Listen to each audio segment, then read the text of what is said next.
महाभारत में युद्ध में लगभग 45 लाख लोगों ने भाग लिया था। हालांकि ऐसे भी हजारों योद्धा या लोग थे जिन्होंने युद्ध में तो भाग नहीं लिया था, लेकिन उन्होंने युद्ध को भयंकर रूप से प्रभावित किया। आज से करीब 5000 साल पहले महाभारत का युद्ध कुरुक्षेत्र में लड़ा गया था। इस युद्ध में कौरव और पांडव सहित उनकी सेनाओं ने भाग लिया था, परंतु कुरुक्षेत्र के इस युद्ध में कई योद्धाओं ने कुछ कारणवश भाग नहीं लिया था। उनकी या तो लड़ने की इच्छा रही थी या वो लड़ना नहीं चाहते थे। हालांकि अब कहा जाता है कि वो योद्धा अब चौथे महायुद्ध में शामिल होंगे। तो क्या है चौथा युद्ध, इसके बारे में इस वीडियो में जानेंगे, इसलिए वीडियो के अंत तक बने रहें और वीडियो को ध्यान से सुनें। पहला युद्ध धर्म युद्ध सतयुग में देवता और दैत्यों के बीच हुआ था, जिसे देवासुर संग्राम कहा गया। दूसरा धर्म युद्ध त्रेता युग में हुआ था, जिसे राम और रावण का युद्ध कहा गया। और तीसरा युद्ध धर्म युद्ध द्वापर में हुआ था, जिसे महाभारत का युद्ध कहा गया। परंतु अब जल्द ही सुनने में कहते हैं धर्म युद्ध होने वाला है, जिसे भगवान कलिक लड़ेंगे। एक संत के द्वारा लिखी हुई एक भविष्यमालिका बुक के अनुसार चौथा युद्ध महाविनाश लाएगा। इस युद्ध में वे योद्धा शामिल होंगे जिन्होंने महाभारत के युद्ध में भाग नहीं लिया था। तो आज हम इस वीडियो में जानेंगे कि वे कौन कौन से योद्धा थे जिन्होंने महाभारत के युद्ध में भाग नहीं लिया, वो नहीं लड़े। तो सबसे पहले बर्बरीक, भीम के पुत्र और घटोत्कच के पुत्र दानवीर। बर्बरीक के लिए 3 बाण ही काफी थे, जिनके बल पर वे कौरवों और पांडवों की पूरी सेना को समाप्त कर सकते थे। इसलिए भगवान श्री कृष्ण ने दान में उनका शीश मांग लिया था।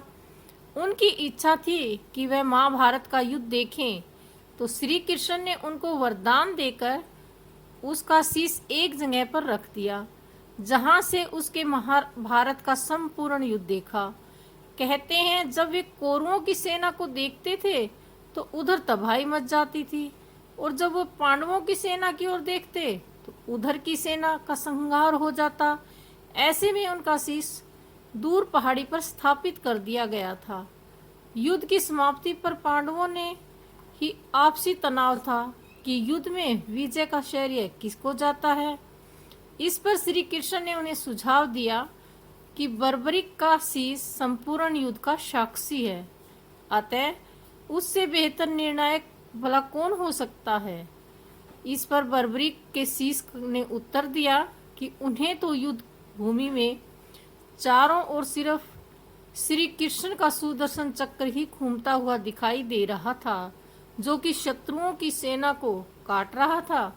महाकाली दुर्गा कृष्ण के आदेश पर शत्रु सेना के रक्त से भरे प्यालों का सेवन कर रही थी।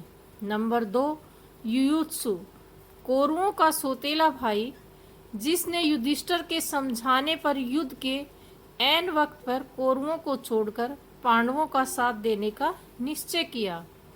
अपने खेमे में आने के बाद युधिष्ठिर ने एक विशेष रणनीति के तहत युयुत्सु की योग्यता को देखते हुए उसे योद्धाओं के लिए हथियार और रसद की आपूर्ति व्यवस्था का प्रबंधक देखने के लिए नियुक्त किया।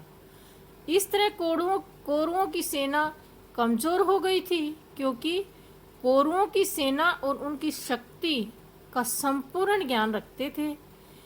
जब युधिष्ठिर सशरीर स्वर्ग जाने लगे, तब उन्होंने परीक्षित को राजा और युयुत्सु को उनका संरक्षक बना दिया था। नंबर 3, बलराम। महाभारत में वर्णित है कि जिस समय युद्ध की तैयारियां हो रही थी और उधर एक दिन भगवान श्री कृष्ण के बड़े भाई बलराम पांडवों की छावनी में अचानक पहुंचते हैं। दाऊ भैया को देख श्री कृष्ण, युधिष्ठिर आदि सभी बहुत खुश होते हैं। सभी ने उनका आदर सत्कार किया। सभी को अभिवादन कर बलराम धर्मराज के पास बैठ गए। फिर उन्होंने बड़े व्यवस्थित मन से कहा कि कितनी बार मैंने कृष्ण को कहा कि हमारे लिए पांडव और कौरव दोनों ही एक समान हैं, दोनों की मूर्खता करने की सूझी है, इससे हमें बीच में पड़ने की आवश्यकता नहीं है। श्री कृष्ण ने मेरी एक ना मानी। कृष्ण को अर्जुन के प्रति स्नेह इतना ज्यादा है कि वे कौरवों के विपक्ष में हैं। अब मैं किस तरफ कृष्ण को अपने विपक्ष में कैसे जाऊं? भीम और दुर्योधन दोनों ने ही मुझसे गदा सीखी है, दोनों ही मेरे प्रिय शिष्य हैं, दोनों पर मेरा एक जैसा स्नेह है। इन दोनों कुरुवंशियों को आपस में लड़ते देखकर मुझे अच्छा नहीं लगता, अतः मैं तीर्थ यात्रा पर जा रहा हूँ। नंबर 4, उडुपी के राजा। महाभारत युद्ध की घोषणा हुई तो सभी राज्यों के राजा अपना अपना पक्ष तय कर रहे थे। कोई कौरवों की तरफ था तो कोई पांडवों की तरफ। इस दौरान कई ऐसे राजा भी थे जिन्होंने तटस्थ रहना तय किया था। मान्यता के अनुसार उनमें से एक उडुपी के राजा भी थे। उन्होंने श्री कृष्ण के कहने पर भोजन का प्रबंधन संभाला था। वे युद्ध में शामिल नहीं हुए थे। नंबर 5, संजय। संजय ने भी युद्ध में भाग नहीं लिया था। महाभारत युद्ध में सूत पुत्र संजय ने महर्षि वेदव्यास से दीक्षा लेकर ब्रह्मात्म ग्रहण किया था।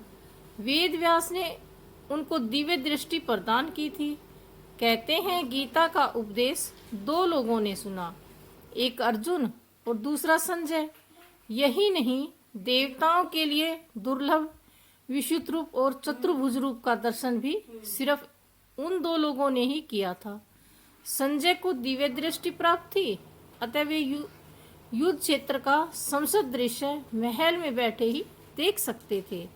नेत्रहीन धृतराष्ट्र ने महाभारत युद्ध का प्रत्येक अंश उनकी वाणी से सुना था। नंबर 6, वेदव्यास।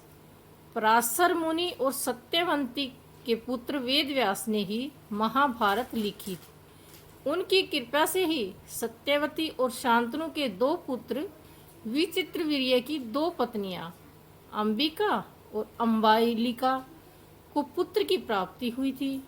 अंबिका से धृतराष्ट्र, अम्बालिका से पांडु, और बाद में अंबिका वेदव्यास के समक्ष नहीं गई और उसने अपनी दासी को भेज दिया, तो दासी से विदुर का जन्म हुआ। तीनों ही ऋषि वेदव्यास की संतान थी। इन्हीं 2 पुत्रों में से एक धृतराष्ट्र के यहाँ जब कोई पुत्र नहीं हुआ तो वेदव्यास की कृपा से ही 99 पुत्र और 1 पुत्री का जन्म हुआ। वेदव्यास ऋषि ने ही कौरवों और पांडवों को शिक्षा और दीक्षा दी थी। उन्होंने ही युद्ध के अंत में अश्वत्थामा द्वारा ब्रह्मास्त्र को छोड़े जाने के बाद उसे पुण्य वापस लेने को कहा था। उन्होंने ही संजय को दिव्य दृष्टि दी थी ताकि वह महाभारत का युद्ध देख सकें, और उन्होंने ही पांडवों को स्वर्ग जाने का आदेश दिया था। युद्ध के 15 साल बाद एक रात के लिए उन्होंने ही सभी योद्धाओं को जीवित कर दिया था। इस तरह महर्षि वेदव्यास महाभारत में रह महत्वपूर्ण घटनाक्रम में उपस्थित होते हुए भी नजर आते हैं। नंबर 7, विदुर। महात्मा विदुर हस्तिनापुर के राज्य मंत्री होने के कारण कौरव पक्ष से जुड़े हुए थे। महाराजा धृतराष्ट्र समर्पित थे। उनकी निष्ठा सत्य की तरफ होने से वह पांडव पक्ष के लिए भी सद्भावना रखते थे। पांडवों के वनवास और अज्ञातवास के समय उनकी माता कुंती विदुर के ही घर में रही थी और विदुर जी ने कुंती की देखभाल की थी। उनके लिए धर्म संकट था कि वे किस ओर से लड़े, इसलिए उन्होंने युद्ध में भाग नहीं लिया। अब चलते हैं अगले 8 नंबर पर, धृतराष्ट्र। धृतराष्ट्र की भी बहुत इच्छा थी, परंतु अंधा होने के कारण वे युद्ध में शामिल नहीं हो सकते थे। उन्होंने अपने पक्ष से दुर्योधन को पूरा कार्यभार सौंपा दिया और उससे राजा का उत्तराधिकार बनाकर अपनी सेना का संचालन करने दिया। इनकी तरफ से पितामह भीष्म, गुरु द्रोण कुलगुरु कृपाचार्य सगे संबंधी आदियों ने अपने पक्ष में 11 अक्षौणी सेना एकत्रित कर पांडवों के समक्ष भीषण चुनौती पेश की। नंबर 9, रुवन। श्री कृष्ण के साले राजा रुवन को, जो उनकी प्रथम पटरानी रुक्मणी के बड़े भाई थे, वे भी युद्ध में भाग लिया। दरअसल वे युद्ध में भाग लेने आए थे, लेकिन इनको अपने सेखी बंधवाने के कारण वे न पांडवों ने अपने पक्ष में लिया न कौरवों ने, किसी ने भी इन्हें अपने पक्ष में शामिल नहीं किया। नंबर 10, सारथी।